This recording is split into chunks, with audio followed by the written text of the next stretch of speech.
Hi everyone. The purpose of this video is to provide a practical guide for real estate academic project, which is for this semester, semester 1.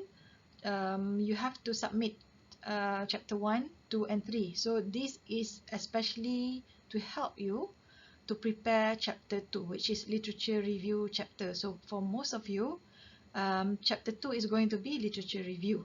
So the purpose of this video, okay, is to provide you a very, I think, easy a guideline, okay, on how to easily or sort of effectively, okay, write your literature review. So the focus is on the writing of your literature review. So I'm not going to discuss on how to conduct literature review search, meaning how to go about and key in the keywords for your topic and things like that, because I think those have been covered during the research methodology class. So for this particular video is especially for the writing part of your chapter 2. Okay, so the searching of literature, the types of literature are all, I think, covered under your research methodology course. Now, before we begin, okay, because I have had people or students asking me, why should we conduct literature review, or why do we really why is it so important to have a good literature review chapter? Literature review is when you display your knowledge on what you have read so far on the topic in a manner that is easy to understand, that shows fully your understanding on the topic. So it says here the aims are two. One is to convey what knowledge and ideas that have been established on the topic. So the research that you are doing, okay, please, when we say that you are conducting research, it's not really original research, meaning that in most cases you are continuing what other people have done on the topic, what study that has been done on the topic. You are continuing from where they left off. For instance, an example is a topic that has been researched outside your proposed study area. So the research has been done somewhere else but has not been done in your area. So you are using the previous research to compare with whatever you're going to do in your study area. So maybe you are going to use the findings of the previous research to compare with the findings of your research, or maybe you read the previous research to find out the pertinent or the important literature or the theories that must be included in your research, so that it's comparable in terms of research design with the previous study. But again, the originality of your research could be you are using new data, for instance, or the previous research only used 10 indicators, because maybe the previous research was done in 2010, but since then, you know, how many years have gone by, and then maybe other studies done in the area. So you want to add, okay, the factors or indicators from the previous study, so that your study is the most up-to-date study lah. So that's why you do your literature review, your literature review, and you write your literature review chapter to outline. For instance, just now I mentioned the factors or the indicators that you obtain from previous studies to be adopted in your current study. And that is normally what you do for your questionnaire survey. Katakan level of satisfaction ke, level of awareness ke. But what do you want to actually study? The awareness of what? The indicators tu kan. You cannot think of your own indicators, of your own factors. You must obtain the factors from other people's work, the theories too, from previous studies, from previous authors, from previous literature. Okay, so you want to convey on paper or in chapter 2 what are the indicators and which authors you read, and then which are relevant to your current study, and which are not relevant. So all those you need to explain in your literature review chapter. And secondly, to critically report work related to your area of study. Again, for instance, you want to study governance in property management. So the literature, okay, that you obtain may be literature outside your field of study, which is outside real estate. So maybe you obtain the definition ke, ataupun the functions ke, or the theories ke from planning, from law, from whatever lah, from other fields, yeah, which you want to suit to your study. So you want to say, okay, these are the things that are relevant, these are the parts that are not relevant. So you are critically reporting which parts of the previous work that are relevant, which are not. Okay, so it's not just a matter of report saja. You have to do some kind of analysis as well while you are reading. Jangan fikir nak summarize lah, tu bukan. That is not critically reporting. Okay, summarizing is not critically reporting. Bila you baca, when you read, okay, then you get a certain idea of your paper just now, of your journal paper ke, of your book chapter ke, kan. You ada satu general idea. That general idea you want to, for instance, compare with another idea. You want to contrast with another idea. Compare tu maknanya nak kata idea ni sama, author ini sama dengan author ini, because I've read both, kan. They have similar findings in this matter, or similar points in this matter. But on the other hand, there are other points that are different, or that are opposing. So when you are doing the differentiation ataupun the opposite itu adalah contrast, compare contrast, kan. So you are doing a critical analysis bila you manage to put the works in some in the same group, for instance. Itu you dah berjaya compilekan dia melalui the similarities, kan. And then on the other hand, bila tunjukkan findings of author A is opposite of the findings of author B. Katakan author A mengatakan price is the most important determinant of housing satisfaction. Tiba-tiba author B mengatakan design, kan. So you can compare. You can contrast author A dengan author B punya points ataupun finding just now. So and you have to capture lah the difference or the similarity just now, dan tulis dan terjemahkan dan express it, okay, clearly in your writing in chapter 2.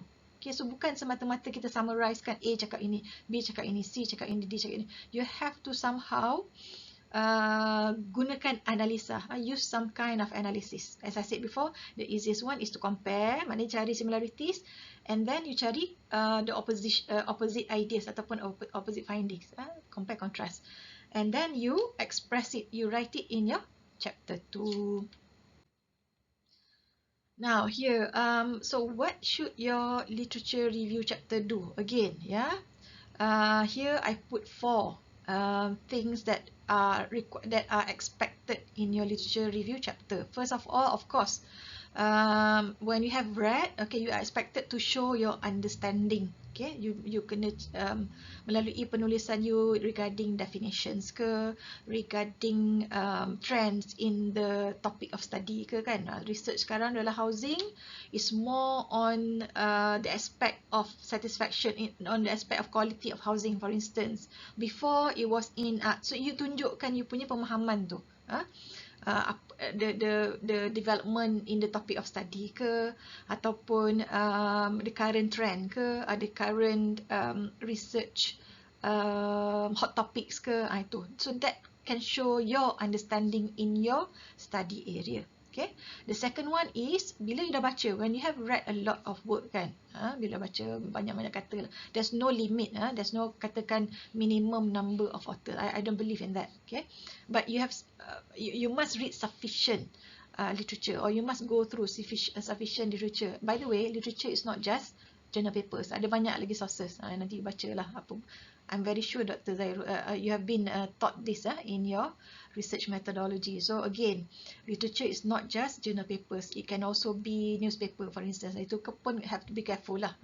I think mainstream newspaper can, ataupun online media boleh.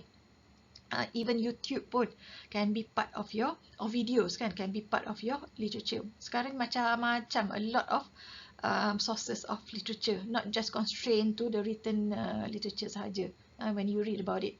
But anyway, once you have reviewed the number of a sufficient number of literature tu, you will somehow, sebab you dah familiar, you are familiar with the topic, then you will be able to pinpoint who are the important authors in your study. For instance, in the study of behavior kan, behavioral studies, Ajzen, the theory of planned behavior. Also you tahu Ajzen 2001 is the father, for instance, of the theory of behavior when he proposed the theory of planned behavior. So maknanya after you have gone through sufficient reading, you will manage to find the important authors, the key authors dia kata tu, the important authors, and also the important theories, the important technical issues or methodological issues in your area of study. Tapi kena baca lah, you have to read first, then only you will understand the key authors, key concepts, key theories in your area. And then next one, your literature review should also show the relationships between previous studies. You kena tunjukkan between study A and B, siapa dulu, siapa kemudian, who's first, who inspires which study, okay, which one comes first, which study builds on which study, okay, and then you'll be able to show that, okay, this study is built on this study B is built on study A because study A didn't cover this part of the real estate market, for instance. So that is the gaps lah di situ yang study B sudah plug ataupun sudah fulfill kan. So you are expected to show the gaps lah between in study A yang menunjukkan, oh, this is where study B comes in. Okay, so you nampak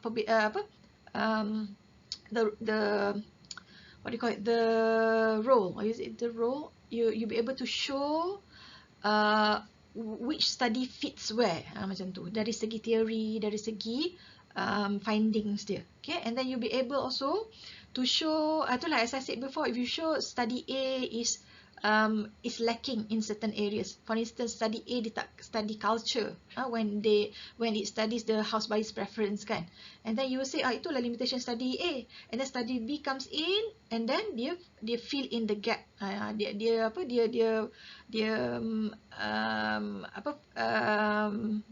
do you call it, address the limitation lah of study A by proposing a new part or a new dimension to the topic, to the study topic, which is buyer's preference, contoh.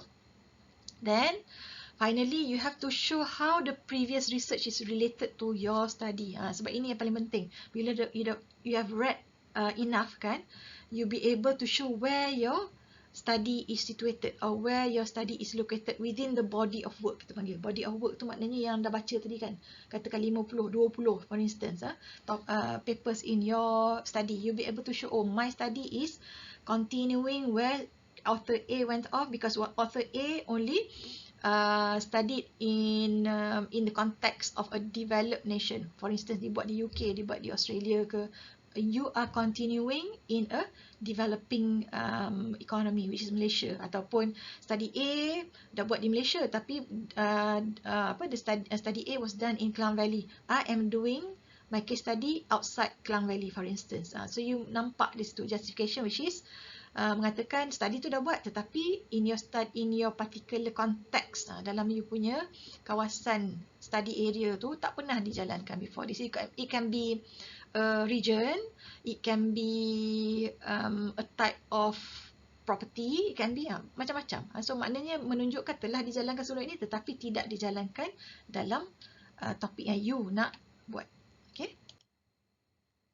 Now this is a typical mistake that undergraduate students normally do, always do dalam dia punya literature review. This is called listing. Writing a list of mini abstracts. We don't want to see this, okay? Kalau boleh, bukan kalau boleh. Don't do this. Don't do this. Jangan buatlah. Because there is a better way of writing, of showing your understanding on the subject matter. Jangan semata-mata buat buat paragraph and then one paragraph one author, one paragraph one author. You nampak sini what is being done. So in paragraph 1, okay, dia only summarize Burnas and Topku. Paragraph 2 only summarize Dawson. paragraph 3, they only mention the findings, the research done by Yu and Su, 2012. So this is what is called listing. Listing, listing. So this is an example of a bad literature review. We don't want this. Tak mau tengok. Maybe for your research proposal boleh lah, because you want to show that you have read the required number of papers, for instance. Tak apalah for literature review, but not for research proposal, but not for literature review chapter. For literature review chapter, ada a few tips ataupun a few writing styles yang you boleh gunakan to avoid that so that you can avoid this kind of bad literature review reporting. Ya, kata kat situ literature review chapter should be analytical and evaluative. You tak boleh simply buat according to A, according to B, according to C, buat satu paragraph satu author. No. Okay, so the next slide. So this is the appropriate writing style for literature review chapter. You follow saja tips yang diberikan di sini. Okay, first of all, which is something that all supervisors ask you to do, I think you can organize the literature by subheadings. Bila you pecahkan kepada subheadings, when you divide your literature review, okay, using subheadings, then it will be clear the flow, the topics that you cover cukup ke tidak. This one, first of all, do this first, then show your supervisors and then ask if it's appropriate ke tak. Dapatkan idea lah, janganlah minta idea, bukan dapatkan idea, discuss bersama dengan supervisor. Don't simply pergi jumpa supervisor and then ask them to give the list of subheadings to you. Tak jalan, okay? Cannot be like that. You should be the one who control your thesis. So in this case, draft ataupun write down the subheadings first, the big topic, and then the subtopics di bawah the big topic tu apa yang you fikir from your reading so far, what you must cover in your literature review. Do that first, the subheadings for the topic, the subtopics ataupun the heading, the subheadings. Do that first, show it to your supervisor, and then maybe ask them, is this if the draft of headings and subheadings tu cukup ke tak cukup. Could be lah. Some supervisors might prefer you write a very rough draft of heading, subheading, then baru jumpa dia. But the thing is, do not simply write your literature review dah siap semua, then only you go and see your supervisor. That will that will be counterproductive lah, I would say. Sebab sometimes if the things that you have written do not really are not really relevant to your topic, dan bazir masa kan, waste of time. Okay, so first of all, prepare the heading, subheadings. Okay, you think about it. Okay, what are the topics or subtopics and subtopics that you want to cover in your literature review? Then go and see your supervisor, or even you boleh buat in point forms. Dalam bawah subheadings tu, what do you want to discuss, baru jumpa your supervisor. Because sometimes the headings and subheadings are not clear enough. Your supervisor may not be able to tell apa benda yang you nak discuss kan. Okay, second of all, like ini contoh. So you can see here an example of the headings and subheadings that you can prepare before you go and see your supervisor. Now, so this is what is meant by comparing and contrasting the author's writing style. So you see the one above, this one, the example of comparing the same, okay, same, which is finding the same points ataupun same arguments, same findings. When you put keywords ataupun signposts that can indicate that these two authors have the same opinion or same points or same findings. You can use words such as similarly or similar opinion, or also. O'Riordan also found that, likewise, O'Riordan, use the connecting words, the what do you call it, connecting words, signpost lah, kita panggil signpost ataupun signals, word signals yang boleh signify same similarity. Same points, same arguments, same findings. Okay, you can use these keywords. There are other words that you can use additionally.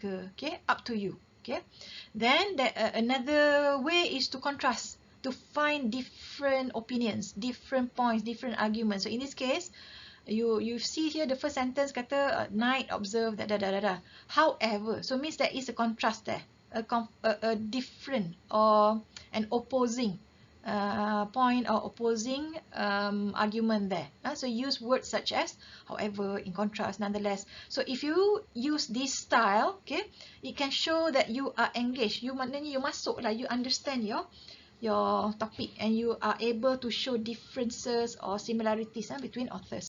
Okay, it's a good style to use. Very simple.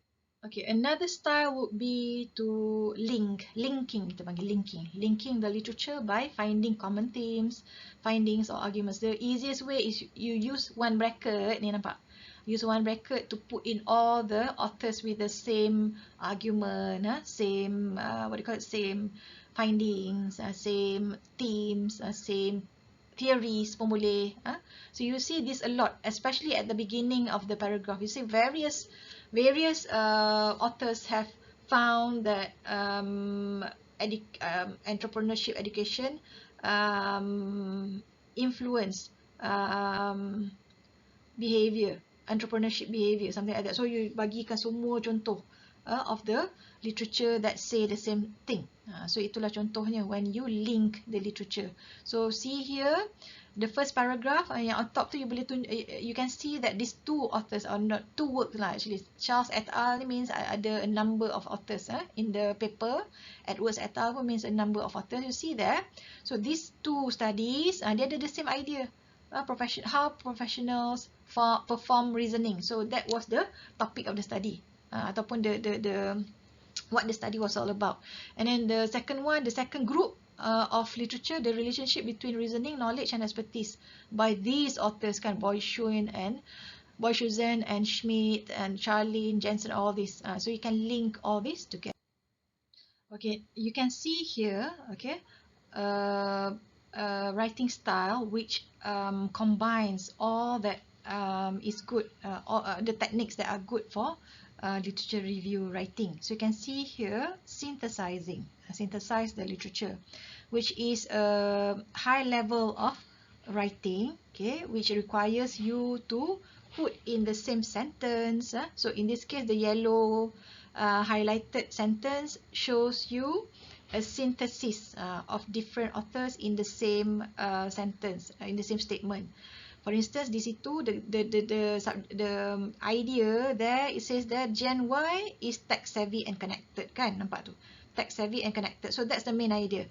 And the bracket shows you the different authors that have the same idea or the same point regarding Gen Y. So that is a synthesized statement from the literature that you have read, or you have literature review that you have undertaken.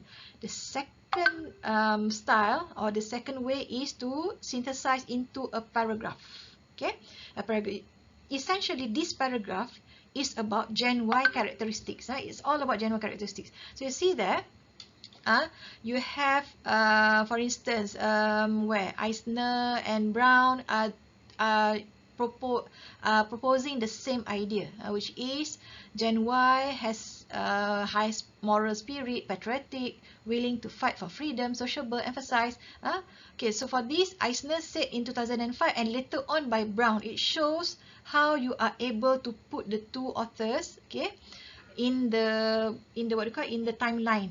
So Eisner first, then Brown kan. So that is a good way of writing your literature review, and you see the contrast on a negative side. Gen Y will label. So you see there what we need to do. First of all, you say all the positive things, then you say the negative things kan. You are contrasting. You are proposing an idea which is different from the first statement. So compare, contrast. So in this paragraph, which is on Gen Y characteristics, you are able to display the style of linking, comparing and contrasting. So this is a very good way of writing your literature review. Okay, here it shows you how you can highlight a very important author or very important work that is very important in your research topic. So here it shows Schumpeter 1911, the first paragraph, okay, talks about how Schumpeter 1911 in his book, influential book, pun lagi satu, you tekankan kan, influential book, title or entitled Theory of Economics Development. Schumpeter provided the definition, and then provided the definition of entrepreneur. Lepas tu, here in this case, entrepreneur, somewhat individual who innovates the existing economic environment by creating opportunities from self-improved economic conditions kan. So from that first definition in 1911, the second paragraph nampak Schumpeter kan, Schumpeterian definition of an entrepreneur has significantly influenced the later definitions. So here you nak highlight bahawa you are aware about Schumpeter's work and Schumpeter definition and the impact and the effect or the influence of that earlier work on the current punya or the more recent punya research.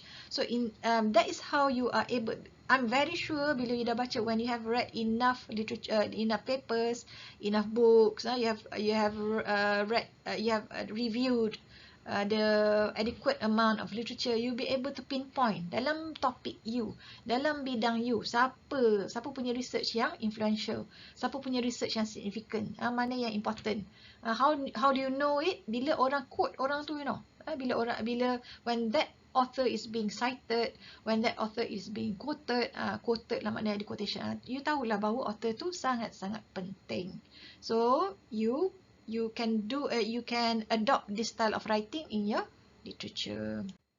Okay, now what is expected from your literature review? The analysis that is expected from your literature review. The table here that you can see, analysis from literature review, the factor or indicator table ni ataupun aspect. In this case nama dia aspects kan, aspects in real estate, smart tech aspects in real estate management.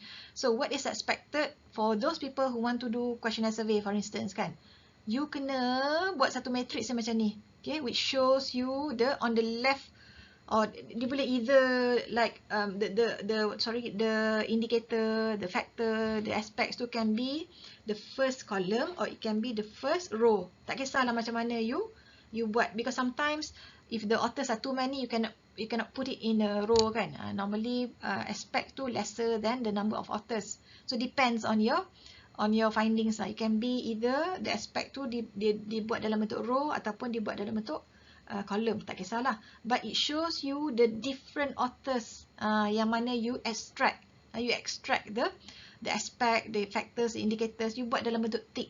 So in this case, for instance, for energy consumption, you found the mention of energy consumption being a smart tech aspect in heritage management from Taufik, from Franco, from Akram, from Energy Watch, from Naji, from all so on. Apa yang tick tu di situlah you jumpa. So it will show your reader bahawa you did a thorough analysis of your literature review. Okay, so this is especially for those who want to do a questionnaire survey. Okay, now this is expected at the end of your literature review chapter, or in some cases ada another slide, one slide to I will show you. You can put it either in your literature review chapter or in your research methodology chapter. But this will summarize the concepts or the theories that are discussed, that have been discussed in your literature review chapter in a diagram form. The first way you can provide a pictorial ataupun a diagrammatic punya summary of your literature review is like this simple one kan. You just show the relationship between the concepts. So in this case, the example given here, dia buat research pasal attractiveness of a shopping mall. How to improve the attractiveness of a shopping mall.